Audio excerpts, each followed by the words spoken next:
de suivre notre entretien avec le pasteur Ange. Bienvenue à Luna, visionnaire de l'Église La Vie en Jésus-Christ. Bonjour pasteur.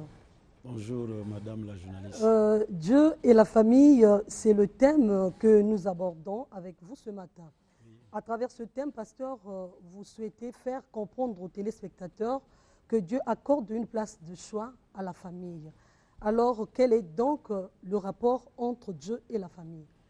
Merci beaucoup, madame la journaliste. Et lorsque nous lisons dans Jérémie 31, le premier verset, et la promesse de Dieu nous dit que en ce temps, dit l'Éternel, je serai le Dieu de toute la famille. C'est une promesse faite et avec l'avènement de Christ.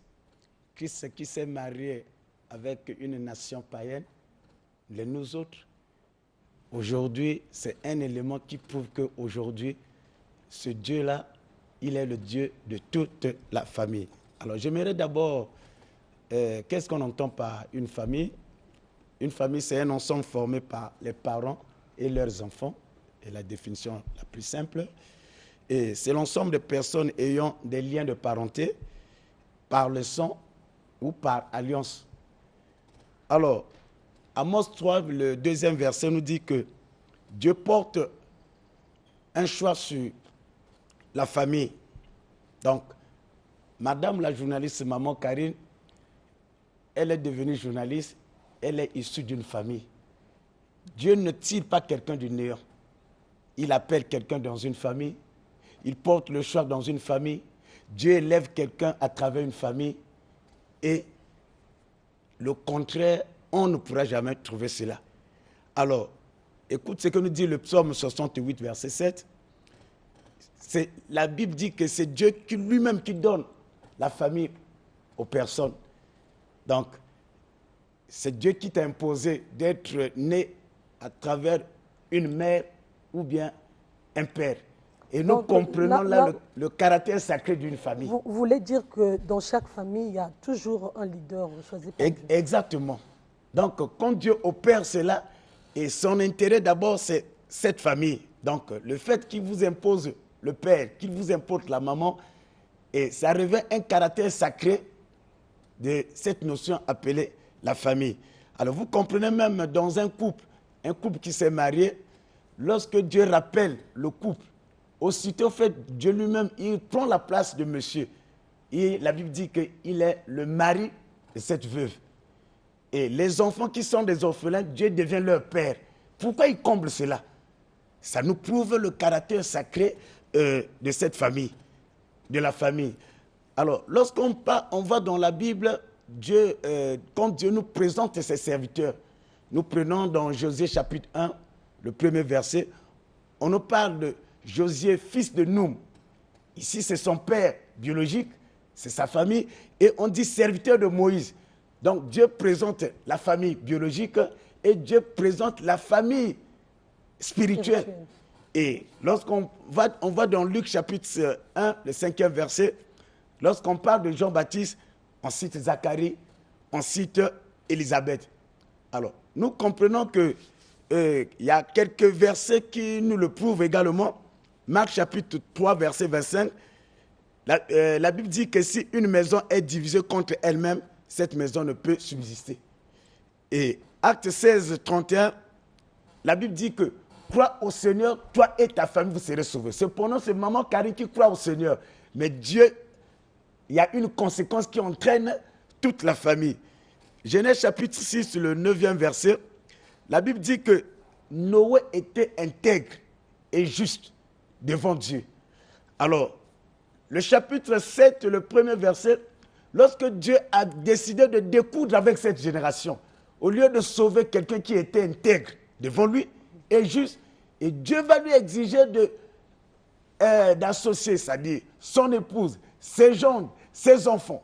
Donc nous comprenons que Dieu est très sensible concernant la famille. Alors, excusez madame, en martelant cela, aujourd'hui, madame la journaliste, vous mariez avec un homme et que cet homme, au nom de l'amour, ne veut pas voir vos parents. Ou bien vous êtes marié et vous ne voulez pas voir les parents de monsieur. Ça dit, l'amour, c'est toi. Et ton monsieur, ça dit ton époux. Ou bien l'amour, c'est moi qui suis le pasteur Onge et mon épouse. Je dirais que cet amour est diabolique. Ce n'est pas biblique.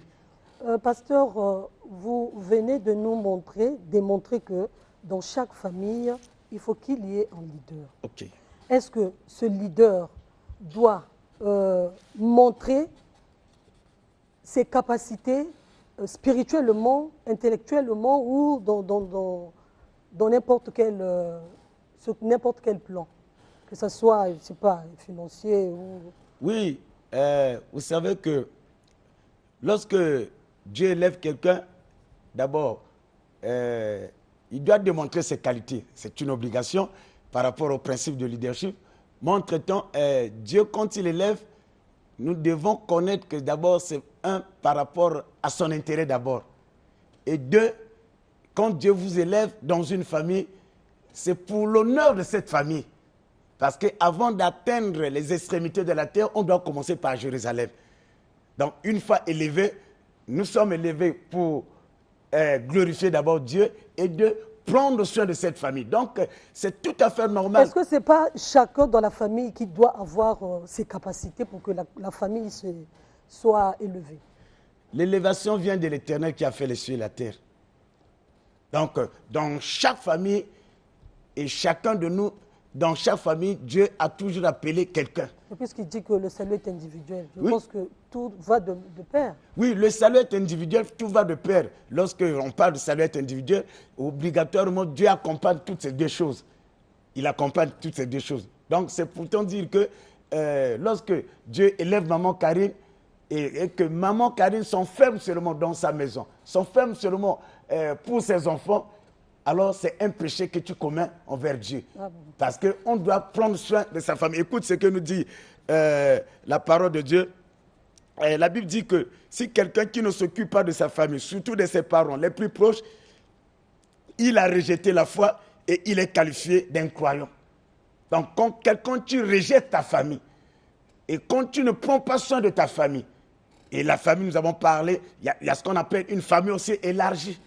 Donc, toi, c'est tes enfants seulement. Ou bien toi, c'est seulement ton épouse.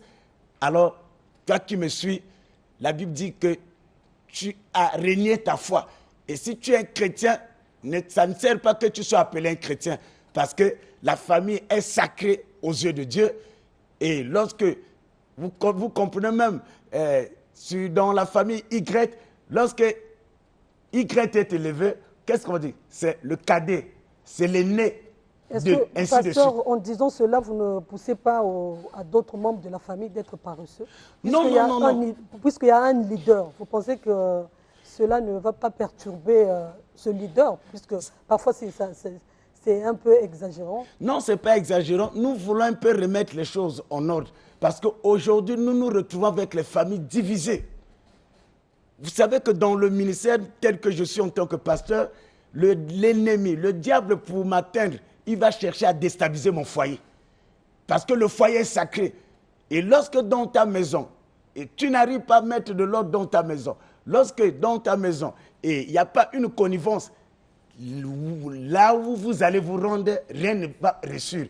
Parce que la famille a un caractère sacré que les gens doivent comprendre. Donc nous voulons un peu ramener les choses à l'ordre à travers cette exhortation, à travers cet entretien.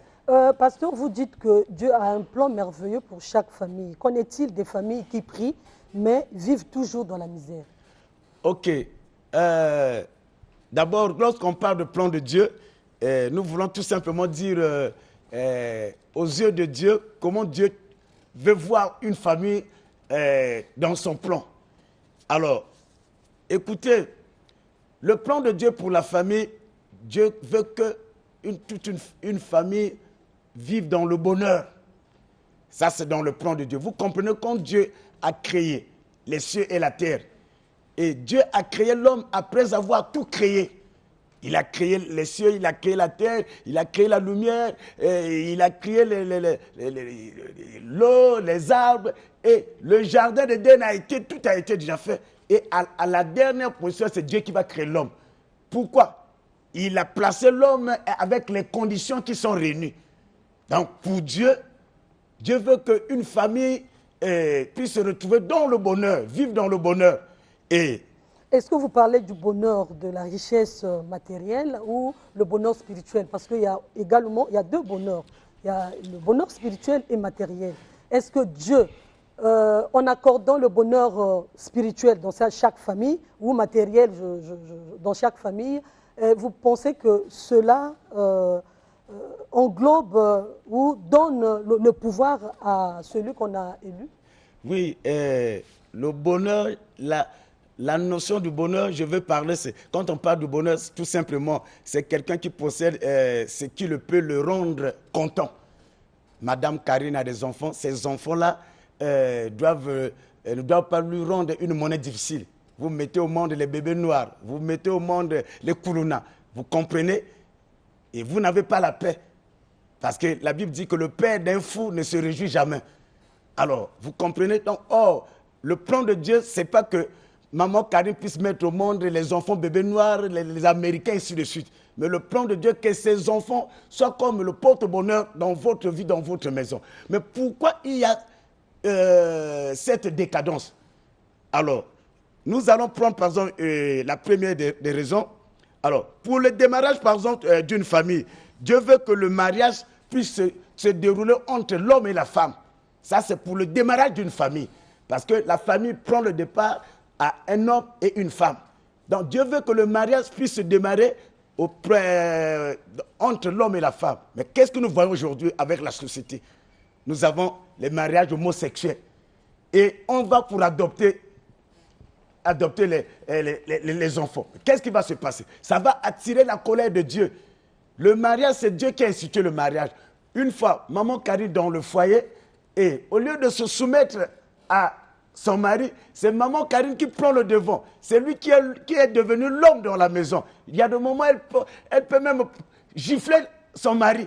Parce que, alors, qu'est-ce qui va se passer? Le Saint-Esprit, Dieu qui a institué le mariage, son esprit sera affaibli et c'est le diable qui prend le contrôle du foyer. Qu'est-ce que nous vivons maintenant? C'est le contraire.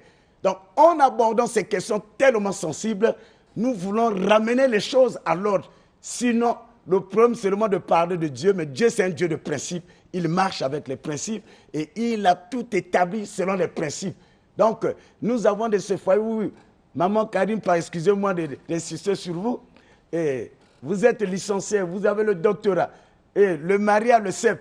Et quand c'est comme ça, là, tu veux dominer, et tu sors, il n'y a plus de respect de son mari. Qu'est-ce qui va se passer? On se dit qu'on est chrétien, alors en réalité, c'est le contraire qui se passe dans le foyer. Qu'est-ce qui va se passer? Celui qui sème le vent récolte la tempête. Alors, pasteur, nous allons déjà vers la fin de notre entretien. Que doivent faire toutes personnes qui voudraient poursuivre la discussion avec vous? Ok, avant de donner mes coordonnées, j'aimerais d'abord m'adresser aux pères de famille et à toutes les familles qui ont des problèmes spirituels, les familles où l'ennemi se retrouve déjà englouti et en train de diviser, qu'en ce jour de dimanche, nous nous retrouvons pratiquement vers la fin de l'année, que de l'ordre soit rétabli dans vos familles, que l'Esprit de Dieu qui a institué la famille rentre dans les foyers, dans les familles, afin de rétablir de l'ordre, que vous vivez le bonheur, et je le crois, dans le nom puissant de Jésus-Christ. Alors, pour mes contacts, je suis au 00 663 71 52, 06 663 71 52. Avec ce numéro, et c'est le numéro de mon WhatsApp, et vous pouvez cliquer également Pasteur Ange Aluna dans Facebook, vous allez avoir mes coordonnées, ou bien l'Église La Vie en Jésus-Christ. Merci, pasteur. C'était l'entretien avec le pasteur Ange Bienvenu Aluna. Tout de suite, l'entretien avec Agapé Ngouma sur l'importance du prêt à Dieu.